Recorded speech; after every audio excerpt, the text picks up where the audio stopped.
መሆን የምናወራው። እሺ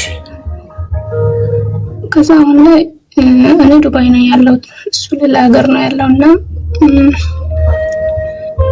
እሱ ሌላ ሴት እንትን ያደርጋል ቲክቶክ ላይ ማለት ነው። ምን ያደርጋል? ይፖስታል፣ ብቻ ፖስት ያደርጋል የሌላ ሴት ፎቶ። እሺ ሌላ ሴት ፖስት ሲያደርግ ማናት ብዬ ጠይቀዋለሁ። ኖርማሊ እኔ ቲክቶክ ባልጠቀምም እንትን አድርጌ ገብቼ እሱን አያለሁ። ትሰልየዋለሽ? ማናት ብዬ ስጠይቀው እህቱ እንደሆነች ነግሮኛል። እና ብዙ እህቶች ነው ያላቸው ወንዶች። እሺ አሁን ልንገናኝ ማለት እኔ ያለሁበት ሊመጣ አስቧል እሱ። እኔ ደግሞ እንደማውቀው ያቺ ልጅ እህቱ እንዳልሆነች ነው። የት ሀገር ነው የሚኖረው እሱ? ኢትዮጵያ ነው የሚኖረው። እሺ ከዛ እሷ ማለት እሷ ደግሞ ውጭ ሀገር ነው ያለችው፣ እኔ እንደሰማሁ ማለት ነው። ፖስት የሚያረጋት ልጅ ማለት ነው። እሺ ከዛ አሁን እዚህ ሀገር ለማምጣት ፕሮሰስ ጨርሷል። ኖርማሊ እኔ ኮንትራቴን ጨርሼ ከሱ ጋር እንደሆን ማለት ነው። ያችኛዋ ደግሞ ብቻ ያለ አይደል፣ ያሳዝናል። ብዙ ነገር ነው ያለው። እሱ ፍቅረኛው እንደሆነች ነው የምታውቀው። እሷም ሌላ ሀገር ነው ሀገር ነው ያለችው፣ እኔም እንደዛው። ብቻ ከባድ ነው እና እንደዛው ነው። እሱ እዚህ ሀገር ለማምጣት እንትን እየሆነ ነው፣ ሊመጣ ነው ከኔ ጋር ልገናኝ ማለት ነው። ያችን እዚህ ሀገር ነው ያለችው። ከዛ አሁን ከሱ ጋር ከተገናኘው ችግር አለው ወይ ልታው ላጥፋ ድራሽን ብቻ ግራ ገብቶኛል። ፍቅረኛው እንደሆነች ማን ነገረሽ? ጓደኞቼ ነገሩኝ።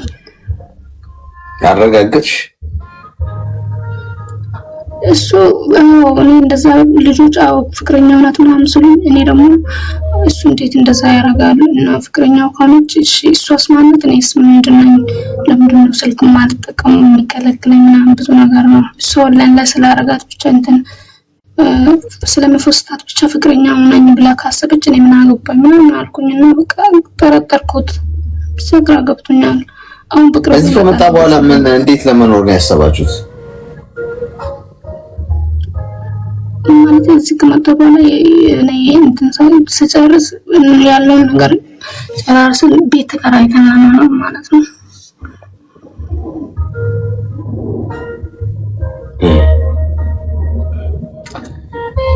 እሺ እስቲ ሚውት አድርጊ እስቲ። አንድ አይነት መርፌ እኮ በጣም በቃ አስቸጋሪ ሆነ እኮ ጋይስ። መርፌውና በሽታው በጣም የተላመዱ ነው። ይህ ሰውዬ ከአንቺ ጋር ለመኖር መጀመሪያ ባልሽ ሊሆን ይገባል። እንዴት እንደዚህ አይነት ውሳኔ ትወስኛለሽ? ኔት ህይወትሽ የጠላት ነው እንዴ?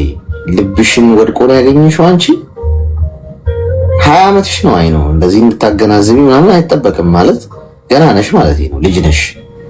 እድሜ ነው ብዙ ጊዜ ትምህርት የሚሰጠን በህይወታችን።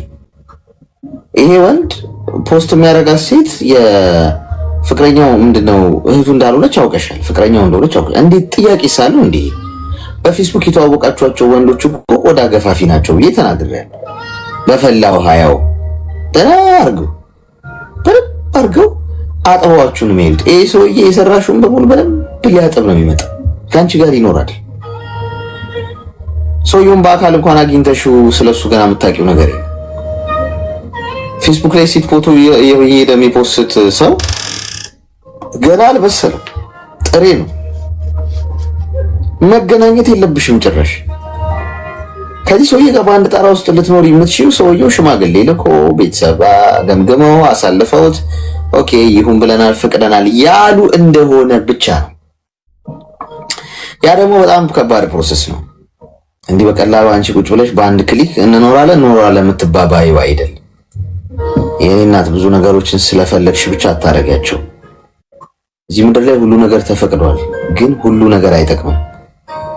አንዳንዴ ማድረግ ስለቻለን ብቻ እናደርግም ምንም ነገር። ከሰዎች ጋር እንኑር ብለን መኖር እንችላለን፣ ግን ብናደርገው እንጠፋለን። የሰው መጠቀሚያ ነው። 20 ዓመትሽ ነው። በዚህ ሰዓት ከወንድ ጋር የምትኖሪበት እድሜ አይደለም። ይሄንነት